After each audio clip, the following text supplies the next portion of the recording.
Новините денес.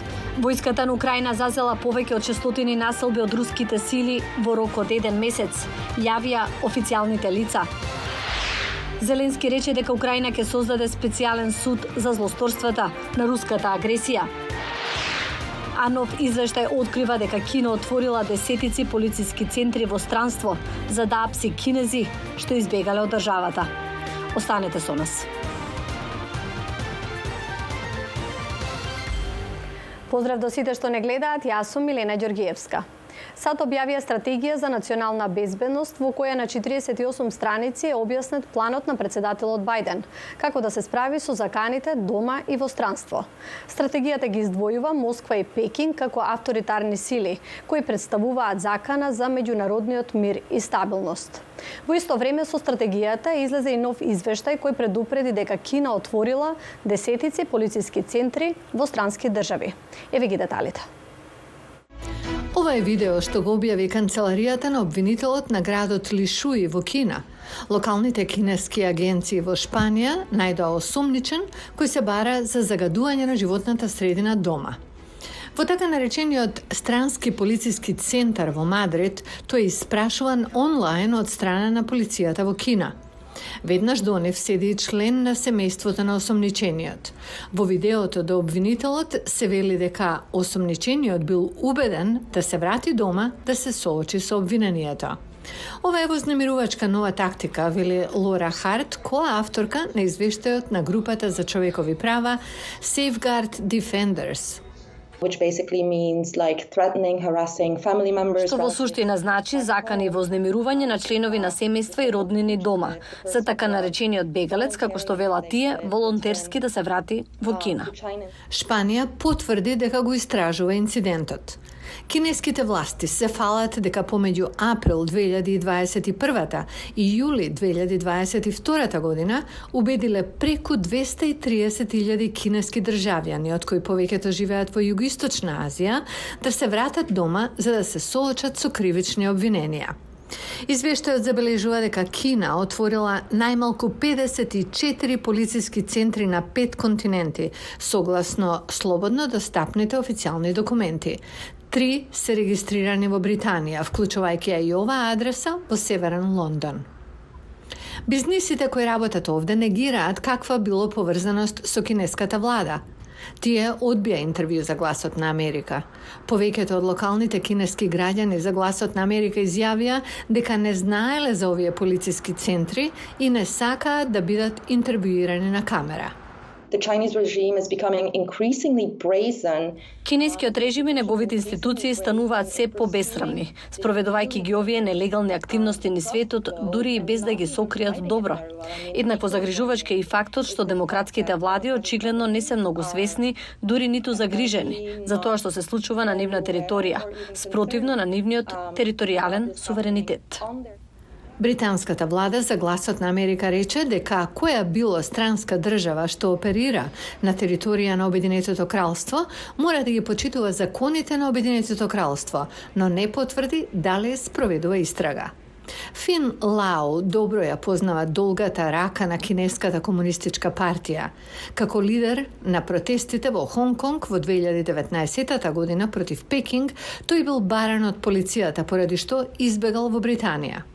Потоа, во 2020 година, на улица во близина на неговиот дом во Лондон, тој бил нападнат од 3 маскирани мажи, кои, тој е убеден, работат за кинеската влада. I don't really feel safe in London. Не се чувствувам безбедно во Лондон, особено поречиси смртоносниот напад. Бидејќи со години имаме многу кинески опоненти и демонстранти од Хонг Конг кои се следени или вознемирувани на различни начини од Кинеската комунистичка партија. Во имейл до Гласот на Америка, кинеската амбасада во Лондон рече дека извештајот на Safeguard Defenders е епидемија на шпекулации и лаги, додавајќи дека Кина целосно го почитува судскиот суверенитет. Украинскиот председател Володимир Зеленски рече дека Русија испраќа илјадници мобилизирани лица на фронтот без значителна воена обука. Зеленски рече очекува дека мобилизираните руси ќе можат да преживеат во војната барем неколку недели, потоа ќе загинат и потоа ќе бидат испратени нови на фронтот.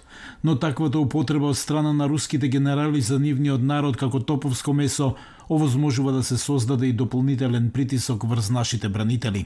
Зеленски исто така рече дека Украина ќе создаде специјален суд за злосторства за руската агресија врз Украина и ќе обезбеди функционирање на специјален механизам за размена, така што Русија ќе сноси одговорност за оваа војна. Зеленски ги повика украинците да бидат особено внимателни за повеќе можни руски напади на 14 октомври, кога земјата го одбележува денот на бранителите на Украина. На 13 октомври руски ракети и беспилотни летала беа употребени врз десетици украински градови и населби, во кои беа убиени и 5 лица во јужниот украински град Миколаев, соопштија официјалните лица. Цивилите во регионот Керсон во Украина, окупирана од Русија, се очекува да започнат со евакуација денес. Овој потек е показател дека украинските сили напредуваат поблиску до незаконски анектираниот регион и додека Русија продолжува да спроведува офанзивни операции во центарот на Донбас и многу бавно напредува, руската кампања е подкопана од украинскиот притисок против незините северни и јужни крила и поради големиот недостиг на амуниција, како и жива сила. А синот на Моцарт е еден од најпознатите композитори. Живеел во Украина 3 децени. Сега украинските музичари направија хуманитарен концерт во негова чест. Ова е една од трите лични виолини на Волфганг Амадеус Моцарт. Илјадници луѓе доаѓаат да ја видат во неговиот роден град Салцбург, Австрија, секоја година. За прв пат во 250 години, украински музичар неодамна свиреше на оваа бесценета виолина. Андрей Мурза од Одеса отиде во Салцбург и свиреше на оваа виолина, подготвувајќи музика која во текот на овој месец ќе биде објавена како дел од видео проект за собирање пари за Украина.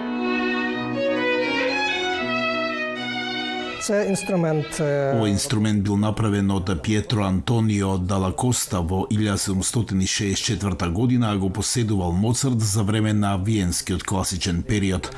Нема зборови со кои може да се изразите, тоа мора да го почувствувате. Во семејниот дом на Моцарт во центарот на Салцбург, Антони Баришевски, пианист од Киев, свири пијано-форте. Овој инструмент потекнува од доцниот 18 век и Моцарт самиот свирал на него додека ги компонирал неговите ремек дела. Ова е пијано-форте, не чамбело.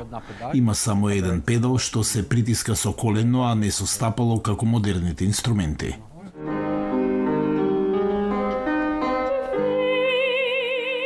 Овие уникатни можности беа организирани од Моцартеум, организација стара речиси 200 години, која постои да го штити делото на Моцарт. Таа дозволи 6 украински музичари и солисти да свират на инструментите на Моцарт во знак на поддршка на своите колеги од Источна Европа. Сето ова е дел од Love of Mozart, фестивал во чест на најмладиот од 6 деца на Моцарт, Франц Ксавер Волфганг Моцарт, кој живеел во Лавов 30 години, во време кога тој бил главен град на Галисија, најголемата провинција во Австриската империја. Хамер-клавир, на якому грав. Делата на синот Моцарт беа изведени на инструментот на кој свирал неговиот татко Амадеус Моцарт. Премиерата е во Салцбург. Синот на Моцарт го основал хорот Света Цицилија во 1826 година и Музичката академија на Лавов, првото музичко училиште во градот. Франц Ксавер е тој што ги предал нотите, личните работи, инструментите и писмата на неговиот татко, кој стана најголем дел од колекцијата во фондацијата Моцартеум во Салцбург. Львів і Зальцбург через... Лавов и Салцбург се поврзани многу преку семејството Моцарт. Програмата што ја презентиравме во Австрија е од Моцартеум во Лавов. Овие дела беа родени во Лавов благодарение на најмладиот син на Моцарт и неговиот најблизок круг.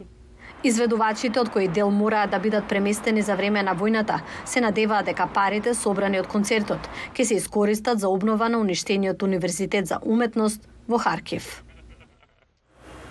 Од мене толку, пријатно до понеделник.